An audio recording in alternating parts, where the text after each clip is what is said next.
రిజర్వేషన్కి సంబంధించి 23% అన్నారు, అది 17% కూడా రాలేదు.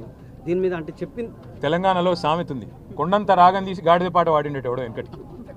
కేసీఆర్ గారు 24% రిజర్వేషన్ ఇస్తే అది చాలదు, కేసీఆరే అన్యాయం చేసిండో అని ఇష్టం వచ్చినట్టు మాట్లాడి 42% ఇస్తామని బీసీల ఓట్లు కొల్లగొట్టి ఇవాళ రేవంత్ రెడ్డి గారు చేస్తున్న పని ఏంది? నిన్న సర్పంచ్ ఎలక్షన్లు అని చెప్పి సడన్గా 6:30కు నోటిఫికేషన్ ఇచ్చింది.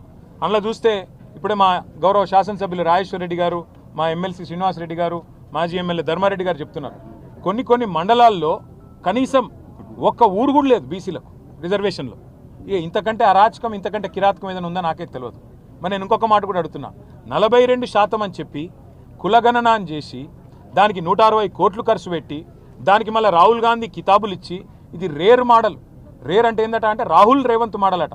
రేర్ మోడల్ అని పెట్టి దానికి కాంగ్రెస్ వర్కింగ్ కమిటీలో తీర్మానం పెట్టి ఓహో రేవంత్ రెడ్డి ఆహా కాంగ్రెస్ అని ఊదరగొట్టి ఇలా పీకిందేంది? చివరికి ఏం చేసినావు? 42% రిజర్వేషన్లను నమ్మబలికి బీసీల ఓట్లు కొల్లగొట్టి ఇవాళ 17%కి పరిమితం చేసినందుకు ముందు రేవంత్ రెడ్డి 2 చెంపలేసుకొని బీసీలను మోసం చేసినందుకు క్షమాపణ చెప్పాలి.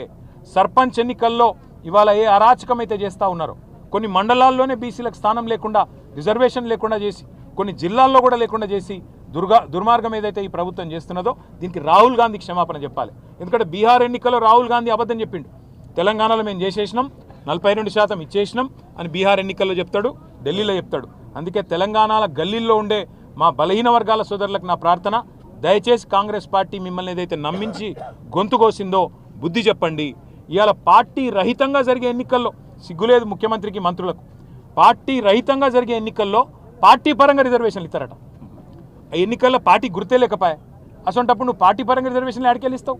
అంటే నమ్మితే ఇక ఎన్ని అబద్ధాలు చెప్తారంటే వాళ్ళకు నిజంగా వాళ్ళ నోర్లకు మొక్కాలే.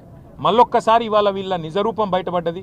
వీళ్ళు ఇన్నాళ్ళు బీసీల కోసం కార్చిన కన్నీళ్లు మొసలి కన్నీరు అన్నది బయటపడ్డది.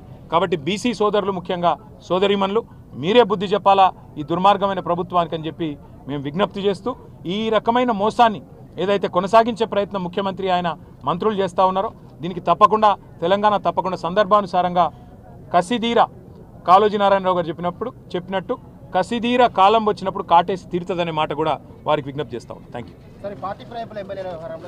ఇంకేం చెప్పంటావు, కొత్తగా ఇక జరిగేది జరుగుతుంది. ఇక మిగతా విషయాలు వరంగల్లో జరగలేదు.